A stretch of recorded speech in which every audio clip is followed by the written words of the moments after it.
IPL 2026 mini অকশনে আনকেপ প্লেয়ারের bidding এ চমকে দিল সবাইকে। ইয়েস গাইস, টপ 4 প্লেয়ার্স যারা এই মিনি অকশনে মোটা অ্যামাউন্টে সোল্ড হয়েছে, যেখানে কার্তিক শর্মা একজন উইকেট কিপার ব্যাটসম্যান, যিনি সোল্ড হয়েছে সিএসকেতে 14.20 কোটি টাকায়। তারপর প্রশান্ত বীর অলরাউন্ডার, এও সোল্ড গেছে সিএসকেতে 14.20 কোটি টাকায়। মোস্ট এক্সপেন্সিভ আনকেপ প্লেয়ার প্রশান্ত বীর আর কার্তিক শর্মা সিএসকেদেরকে 10 মিনিটের ভিতরে কিনে ফেলেছে। বিশেষ করে সিএসকে তাদের পার্সে 43 কোটির মধ্যে থেকে 28 কোটি টাকা খরচ করেছে এই দুজন প্লেয়ারের জন্য। তো খুবই এক্সাইটেড ভাই সাহেব এ ধরনের নতুন প্লেয়ারের খেলা দেখতে।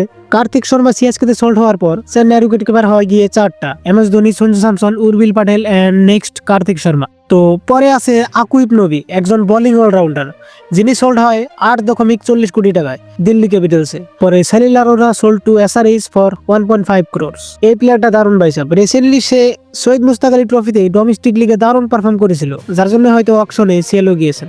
নেক্সট আছে Tejas Singh sold to KKR for 3 crore। Next Ravi Singh sold to RR for 95 lakhs। Next Mukul Choudhary sold to LSG for 2.6 crore। পরে Mohammad Izhar sold to Mumbai Indians for 30 lakhs। Top 4 uncapped player হচ্ছে প্রশান্ত বীর, কার্তিক শর্মা, আকিব ডার এন্ড তেজাজ সিং। পরে এদিকে প্রশান্ত বীর যখন অকশনে সেল গেল, তখন তাদের ফ্যামিলির অ্যাকশন পিকচার ভাইরাল হয়, যেটা তোমরা এই পিকচারে দেখতে পারো। বাকি গাইস, নেক্সট আরো গুরুত্বপূর্ণ নিউজের জন্য চ্যানেলটি সাবস্ক্রাইব করতে পারেন।